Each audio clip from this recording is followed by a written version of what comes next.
Hello and welcome to episode 9 of SnackBreak by OrthoSnacks. I'm your host, John Schaefer, and on this podcast, we interview physical therapists, fitness professionals, and health and wellness experts. My guest today played Division I golf at Southern Illinois University in Carbondale. He graduated in 2004. Graduated in 2014, not that old. Appreciate it. Went on to get his DPT at Bellarmine University in 2018. And he carries certifications in the Titleist Performance Institute. He has his manual certification as well as certified in functional dry needling. Welcome, Dr. George Tate. George, I appreciate you taking time to chat with me. I know you've got a busy schedule coming up with a little bit of travel and all kinds of work with your clients. So I really appreciate you taking time to chat. Yeah, no problem. Thanks for having me. So I think I'd kind of like to start our conversation by, if you just want to give my audience a little bit of background in terms of kind of your journey in transitioning from being a golfer to, treating golfers early on in your career and kind of making that a focus of your care right now. Yeah, absolutely. So obviously played D1 golf, was an exercise science major, initially business, but transitioned to exercise science. And then after that, was a trainer for a little bit, and then just found that I just needed to know more. So that led me to give my doctorate in physical therapy, and then always knowing that my passion for golf is something that I wanted to come back around and incorporate with. So, obviously I didn't want to, I was looking for experiences in golf with the whole time. But obviously I know that I needed a clinical experience, regardless. I can get that in several places. So, started in a rural setting, got a great experience, was there for a year, wanted to be closer to the city. I'm in Louisville, Kentucky, so moved closer, was at a outpatient sports performance clinic for about a year. Got great exposure there, more of an athletic population, which I really enjoyed. And then started with a cash-based group, learned a lot with them, and then after that, segued to do my own thing, and then supplement that with a PRN position. So a few days at a hospital outpatient, and then a few days with my business, which is Golf Movement Systems. So that whole span happened about over a 3.5 year period.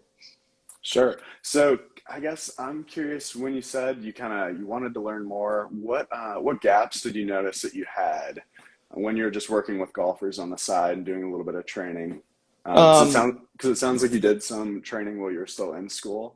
Yeah, so the gaps initially were, sorry, that's my dog shaking. The gaps initially were a little bit more broad, not necessarily specific to golf, but somebody who had a history of a rotator cuff tear who came to you and wanted a strength program, or somebody with a total joint replacement, somebody with a history of low back pain. That's initially what drove my, needing to know more aspect, just from a physical interest, as well as, I just felt like I was a disservice to somebody if I didn't know everything I should. So. Okay. Yeah, and then the passion with golf kind of like tailwind off of that once I, got into PT school. Like long term, I knew, I played golf from the time I could walk, played a few other sports, but ultimately was, I've been a golfer my whole life, and just knowing that wherever I end up, it's always going to be back circled around to golf. So, okay. Yeah. So I guess when you want to pick a niche like that or a specific sport you're looking to work with, what advice would you have for a new grad just right outside of graduation, thinking about, okay, I want to make sure I'm in a clinical setting where I am able to see this certain population? Because I feel like an issue that I hear a lot from new grads is just they're not working with the demographic or patient population that they are passionate about or hoping to work with. Yeah, absolutely. I would reach out, like find the top people in that space or the top people that work with that clientele, and just blow them up. Like see if you can go shadow, just get in front of them, be able to ask them questions like, how did they get there? And that's similar to what I did and what I still do. just because there's people at a higher level than me, and I want to be able to learn with them. And all these people are more than willing to. I mean, they're all very busy, but who's not busy now? Hmm. But they're all more than willing to sit down and talk with you and for 5-10 minutes and kind of guide you. Okay, this is what you should do. This is where you should go. That kind of goes back around to um, the fact that the TPI. I think you're going to ask about that Yeah. in a little bit, but I asked people. I played golf in college. I know a decent amount about the golf swing. Hmm. Um, is this Titleist performance thing something that I should really, pursue? And everyone I talked to were like, yes, you should do it. And they break it down. They do a great job with it. Some of the movements and the theories behind it, obviously, as a PT with my degree, I'm Hmm. already there. But the fact that it shows you a systematic way, it opens your eyes a little bit more, and the name itself carries weight. So people Hmm. seek you out just for having that certification. So you were saying there's a lot of certifications now, and there are, but people have literally sought me out for that specific certification, and it has taught me a good amount. So it's something that Hmm. I would absolutely recommend. I got several certifications from them, but that is one that I think the name itself carries its weight.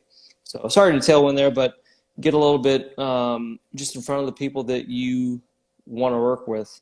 Um, if you could start there, that'd be great. If that opportunity presents itself. Hmm. So when you were looking for that first job, knowing you wanted to work with golfers, did you kind of highlight certain clinics you were interested in, knew they had a lot of work that they did with golfers, or was it more kind of like you said, blowing up some of those bigger names and kind of having them point you I in would say they're in a direction? um, kind of looking for direction. There's nobody in the area that works specifically with golfers at the Hmm. time. Maybe one or two people. Uh, but I would say just looking at other people who have started their own thing, whether that's within like gymnastics or something else, but just kind of Hmm. looking and see how they got there and what they did to get there, and then applying it to your population. But that's with like cash based. And as an early therapist, for me, I wanted a little bit more time Hmm. just getting my clinical skills. I got my manual, things like that. These are all great skills that have helped me a lot. Um, but if I was able to do it again, I would probably go back and find one of these top people. I would shadow them. I would try to Hmm. basically go work for them, do whatever I needed just to be under them for a little bit, and then see where it goes from there. Okay, it's great advice. So Yeah. um, I guess I want to talk a little bit more about the TPI then.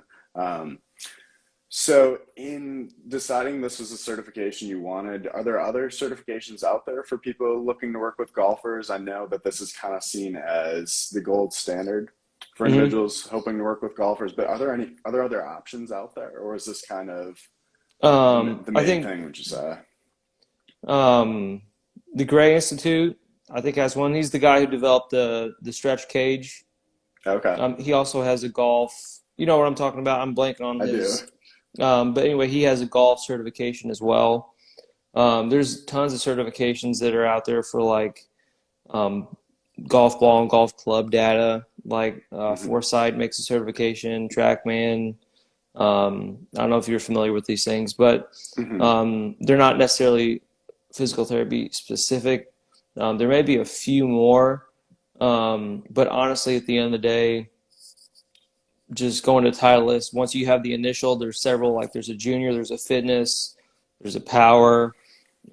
There's a lot you can do once you get Hmm. within that kind of realm. So I honestly haven't looked too much into anything else. If one pops up, it gets my attention. But um, with the price, is that price teaching me that much more? Is that worth Hmm. it? Kind of a thing. So And yeah. that's So And that's something I wanted your opinion on too. When you have all these multi-level certifications, I guess how do you kind of think through, is this a situation where it's a little bit more of a money grab, or how much additional knowledge can you gain from an extra level? Do you understand what I'm kind of getting at? yeah, I think it's a little bit of both. obviously we know higher education Hmm. in prices, the financial burden that has. If I could go back, I would say I was pushed into my manual certification by an employer. Hmm. The employer paid for it.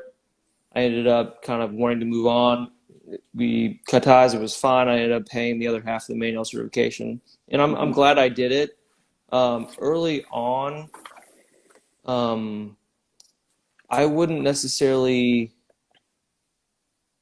It depends the situation. Like if I was on my own and I wanted to know more, wanted Hmm. to have more skills, and I feel like I was ready for that, um, I'd pursue it. I wouldn't just come out of school like wanting to soak up everything. Hmm. I would find a population that you like working with. I'd try to tap out most of your skills that you already have within that population, and then Hmm. go look for a certification that will complement your passion with that population and how to better serve that population. Does that make sense? Yeah, Versus it kind of makes a just lot of coming out and it's sense. like, oh, I'll get my OCS. Oh, I'll get this. Hmm. So a lot of people do that and it's great, but like I believe, don't quote me on this, but you have to retest every 2 years after the OCS now. You probably have to pay another chunk of money every year Hmm. or every 2 years you retest, and you can either do the residency or you can go through evidence in motion and get your manual certification. And then I think you take like one study course, and that also allows you to sit for your Hmm. OCS. So technically, I could sit for my OCS and get 3 more letters, but like I don't. Why would I want to take a test every 2 years and pay more money if I already have the skills that I need from my Hmm. manual certification? So just like being aware of that stuff, and just kind of reflecting on like what you need to get your people better. If you feel like you want to know more and you need to know more, go do it. But I would, especially if you have an opportunity to work within your population, which you love, like if you Hmm. like golfers, be around some golfers, be like, man, I think it would really help if I, got this certification and applied it to I think I could help them better. So that's how I would go. I would reverse Sure. engineer it. So then I guess my next question, kind of going off that, would be how do you feel like your treatment of your specific demographic has changed since you got your TPI? Like, what are some of the biggest changes you've noticed, or ways you've been able to increase your level of care? Um, Being able to have a better understanding and relate it to golf. Hmm. I would say um, I did the power certification, just more ways to be systematic within that population. I'd say that's a good reason. That and um, like knowing what to prioritize, I think is another thing because I mean, somebody comes into you with shoulder pain, you can do a million things for their shoulder pain. How do you know where to start? Hmm. So, kind of looking at their golf swing, not expecting to change their golf swing, but being able to look at them physically and know what to do to complement what they're trying to achieve with how they feel, how they move, and how they golf. Sure. So you get your certifications, and then you kind of decide, okay, I want to work with golfers a little bit more. So can you kind of talk a little bit about how you got started with the golf movement system and kind of how it's developed into what it is now? Yeah, so honestly, just reaching out to golfers in the area. Obviously, I'm an avid golfer and I still golf. Hmm. Um, but if you're cash based, you have to go find your clients. So building relationships within the area, spreading the word. I mean, playing a lot of golf, which is great because every time I've played golf, I've come away with several more people Hmm. that I could help, several more people that play golf that could spread the word on what I can do, um, and just developing relationships with golfers and keeping those relationships. That's kind of how I got started. Going out to pros in the area, you could always do that. I think Did you that's. Mhm. Go ahead. Did you find that the pros were generally receptive to you coming out, or do they see you as competition? Having your TPI, they're golf pros as well, looking to give lessons and things like that. I mean, there's a little bit of overlap. Yeah, there is. I think from a standpoint, being upfront, being like, "Hey, I'm not here to." I mean, I wouldn't even lead with that. I would lead with I specialize in performance and rehab, and when I mean performance, I'm talking about the physical elements, not necessarily the part of your swing. But I mean, there is carryover because speed, training to hit the ball farther, Hmm. stepping patterns. If you are doing speed training with somebody that could develop a certain habit that's not necessarily ideal. Um, so that is, I wouldn't say it's tricky, but just more so being aware Hmm. of the situation and having a good relationship with the pro. I think a good thing to do is just line up a lesson with every pro in your area, and Hmm. then that gets you in front of them and to build a relationship, and you can have things to work on with your own golf swing. Then it allows you to send people to that pro, and you know kind of how that pro works. Everybody has different, ways to address certain things, so that allows you to refer the clients that I have to a Hmm. pro with somebody who wants lessons after I get them over their knee pain. Um, and it gets you in front of the pro to build a relationship. You can always send emails.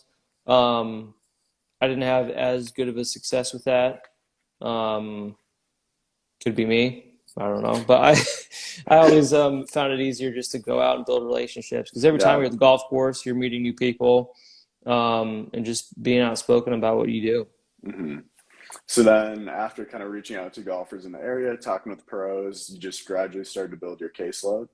Yep, yep. So I have several juniors who come to me, and then they have friends that they play with, and then so and so is doing this. I'm, excuse me, very grateful to be involved with the golf academy here. So they Hmm. have a lot of programs with juniors, high schools, middle schoolers, even kids younger than that who are all serious about the game of golf and they love it. So Hmm. having a relationship with those guys, being able to take care of them as well as their parents has been something real special.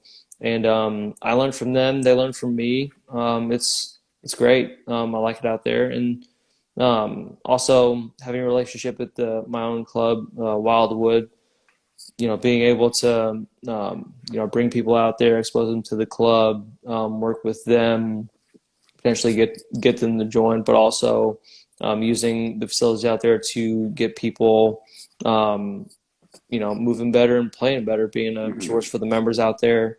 Um, I mean, going out and meeting people, playing golf, getting lessons, and then having confidence in your conversations and the ability of what you can do. Hmm. I think goes a long way. That's interesting to me because I never would have considered, working with several golfers in the same family across the spectrum of age. Yeah. So, are there any big differences in working with some of your junior clients compared to obviously some of your adults and older clients in terms of your approach using the TPI, or is everything? 100%. Depending on what age they are, you have certain, periods. Okay, if they're 8 to 10, this is what you want to work on. Okay, if they're, just going through puberty, this is what you want to work on. Train fast, grow fast. There's all these different things, and then Hmm. the older individual, for every decade you are old, that's the approximate percentage that you should spend on mobility work, making sure you can Okay. move. So 50-year-old potentially could be 50% of just moving and being able to attain certain positions versus the little guy. We're just trying to have fun and move fast. So Hmm. it's entertaining. It's fun. I love both ends of the spectrum because everybody's just trying to play better golf. So. Hmm. So, I guess, is there anything that you would caution against someone who's maybe on the fence of getting their TPI certification? Um, Or not no, really? It seems like no, you there's, got a lot of great things to say about it. yeah, Seems like it served you well. yeah, it served me very well. I've nothing, no cautions come to mind. Okay. Um, And then I guess my next question would be, so what is your actual caseload looking like now in terms of kind of how you're splitting up your time between, the golf movement system, as well as your time in clinic? yeah, I see about 15 or so people a week on my own. That's in person, that's programming, that's virtual.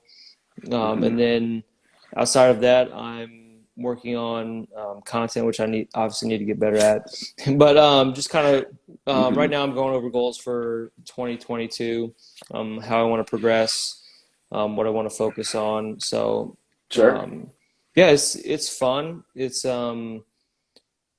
there's always something to do, but just kind of slowly moving the needle forward. It's fun. I've actually worked with a coach that's kind of helped me along with the marketing, how to package programs and everything like that, and it's very helpful.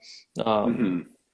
but yeah, it's good. It's good. To answer your question, Yeah. So I yeah. guess could you see a time in the future where you're working exclusively with golfers, or is it something where you really enjoy your time in clinic as well?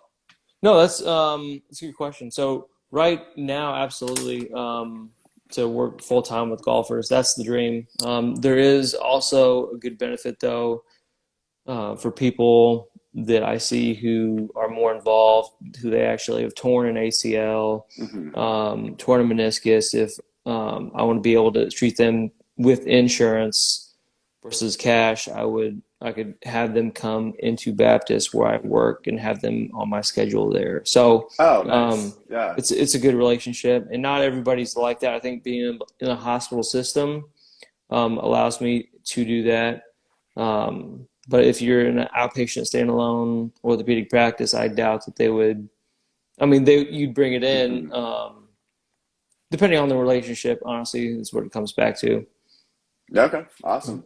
Yeah, George, I know you're a little bit short on time, but do you have time to answer the five questions that I asked all my yeah, guests? Okay, yeah, awesome. absolutely. So the first question I ask all my guests is, what is your biggest key to success on a daily basis? Have a plan. Definitely have a plan and prepare the night before. Know what your day is going to look like. Have priorities for that Hmm. day, and knock them out. I'm big on routine. I think the more anybody can get in a rhythm, get in a routine, you don't miss things. Hmm. You're more productive. That's definitely my biggest key. Is just Yeah, preparation the day before, knowing what all you're getting into.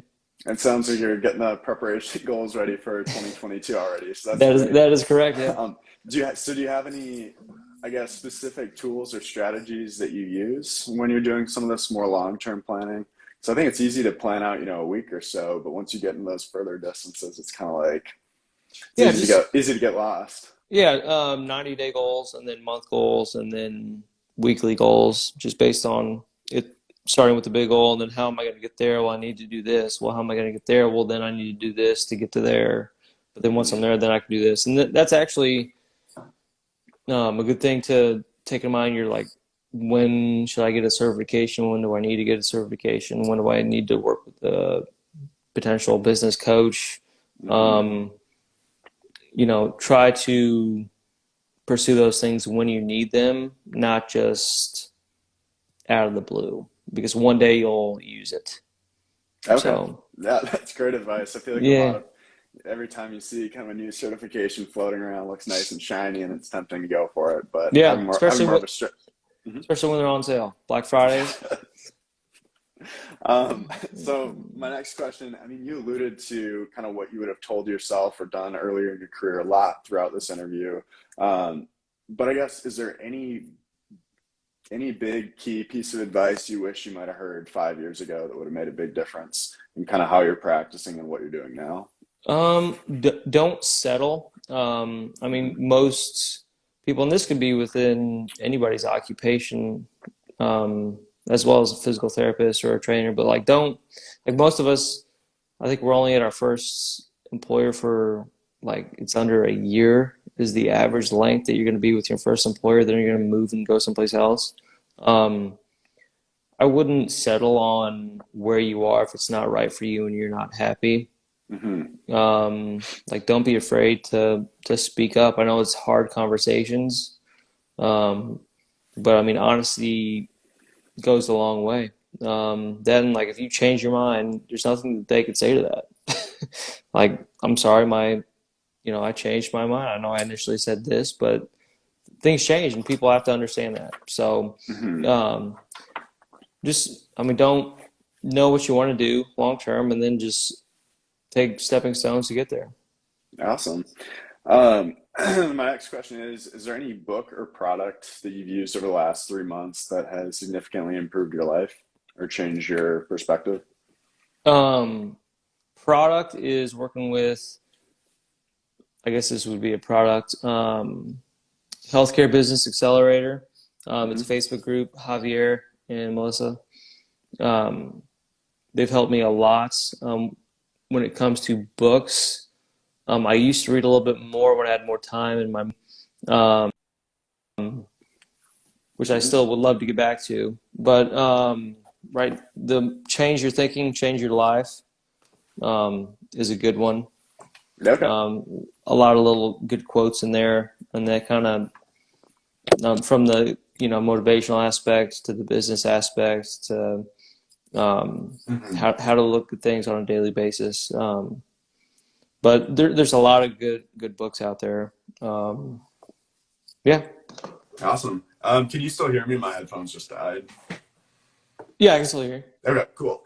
Um, and then, so my next question is there any quote or mantra you live your life by? Your situation is what you make of it.